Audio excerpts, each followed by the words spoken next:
Okay, well, this baton has got to go around 15 times in the 4 by 1500 metres, and that's a tough ask. But you've got the greatest nation in the world taking part here, Kenya. And they have 4 men that can run close to 3:30. Now, if the conditions are perfect, we could get another world record. Conditions, Ron, are pretty good.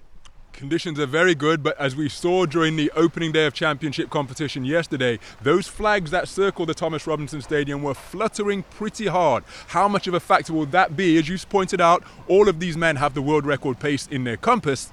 How big a factor will the conditions be if that wind is strong, either down the back straight or down the home straight? Going to be very interesting indeed to see what role the conditions play. Well, if the wind drops down, we're going to see a great race. Asbel Kiprop anchoring the Kenyan team. You can't get any better than that. Twice world champion, Olympic champion, a man that could probably run under 3:30 on his own if he'd given the chance. Rob, what do you think? It's going to be great.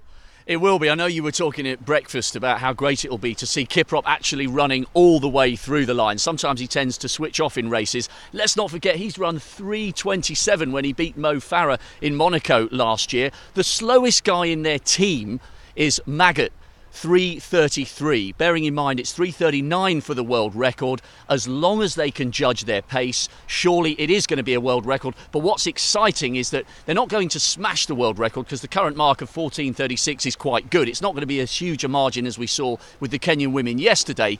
But on paper, in theory, they've got the quartet to set another world best. Peter, the only other ones that I suppose could challenge the Americans, but do you think there is a chance they could keep up? I don't think so. I think they've got a squad that's good enough to beat the old world record if they can keep going. But I think the only thing for the Kenyans, and I think they ought to be out on their own, is whether they can exercise the requisite pace judgment, as Rob has already referred to. Because remember, the young Kenyans in the 4x8 didn't do so yesterday, but this is a much more experienced quartet. Well, the women won the 4 by 15, and I think the men are just going to be as good, if not better. So another world record in prospect here on the second day of the World IAAF Championships in Nassau. Look forward to it tonight.